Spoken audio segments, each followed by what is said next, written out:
Okay, I'd like to go ahead and call to order this annual meeting of the National Football League owners. Thanks to those of you participating via Zoom who couldn't make it in person. Now, Super Bowl week is here, also known as the Dallas Cowboys bye week. Has anybody seen Jerry?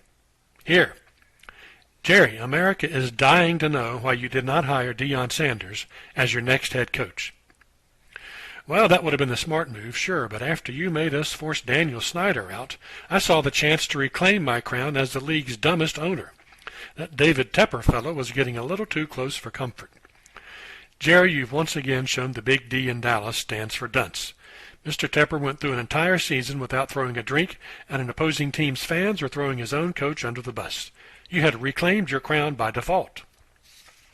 Yeah, but they traded for Deontay Johnson. I had to do something. We weren't the only ones. Okay, we've had another great season on the field, but we can always do better. I'd like to welcome Josh Harris to the podium, the league's newest owner. Congratulations on a great season for the Commanders this year, Josh. Good to see good things happening in the nation's capital again. Do you have any ideas you'd like to share on how we can make our game better? I move to ban the tush push. That's an illegal motion. Objection! Illegal motion is our thing. Order. Why do you want to ban the tush push? It's not fair. I bought a football team, not a rugby squad, although I think I might own one of them too. If you ban the tush push, then I'd like to ban the Lambeau leap. Talk about annoying. Hey, leave us out of this. I say go for it. Go for what, Detroit? Doesn't matter, just go for it. And make it a trick play where the quarterback pitches the ball to a tight end, he laterals it back to a running back, and then he passes it to an offensive lineman. They'll never see it coming. Just make sure he reports. Okay, we're going to table this discussion before it becomes a sticky mess. Did someone say something about a sticky mess on a table? If anyone's got ideas about how to clean up something like that, please drop them into the chat box.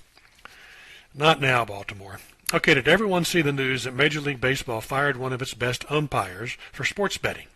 As you know, the NBA has had problems with referees in the past betting on basketball games. So we need to do whatever we can to make sure this doesn't sully our sport. By the way, this portion of the meeting is sponsored by Bet365.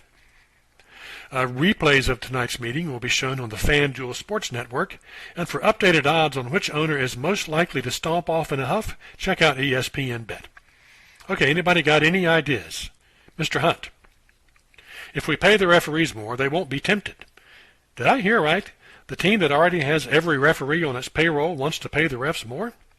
Temptation is one of the 7 deadly sins.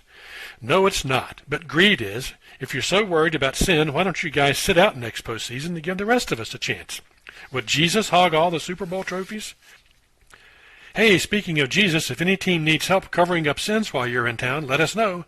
After all, sin is in our name. Not the time, New Orleans. I'd like to motion that any team that wins 2 Super Bowls in a row is banned from the postseason the next year. America doesn't want to see the same team winning all the time. You have no idea how America feels about a team that wins a lot. Oh, that's rich, coming from the team that let Saquon walk and signed Daniel Jones to an extension. How'd that work out for you? About as well as you re-signing Zeke and giving Dak the richest contract in league history. That has to be one of the worst deals given to a quarterback in recent memory. Boys, you're going to have to take this outside. We should also ban any team that loses 2 Super Bowls in a row. America doesn't want to see the same team lose all the time either. Any other ideas? Could we start calling replay assist what it really is, covering for the refs? Could we not use the words cover and refs in the same sentence until after the Super Bowl? Can we bring back the rule that an incomplete pass results in a 15-yard penalty and a loss of down? We need to do something to emphasize the run game. We wouldn't be opposed to eliminating the forward pass. We'll second that one. That one might have some merit. Can we send these to the competition committee and let us take a further look? Why is Jerry on the competition committee? His team hasn't made it to an NFC championship game in 30 years. What does he know about being competitive? Okay, that's all we have time for. Another great meeting and another great year in the books. And speaking of books, don't forget to place your bets on your favorite Super Bowl odds using the Bet Caesar Sportsbook or BetMGM or any other official sports betting partners of the National Football League. Use promo code IT'SRIGGED for a 20% profit boost.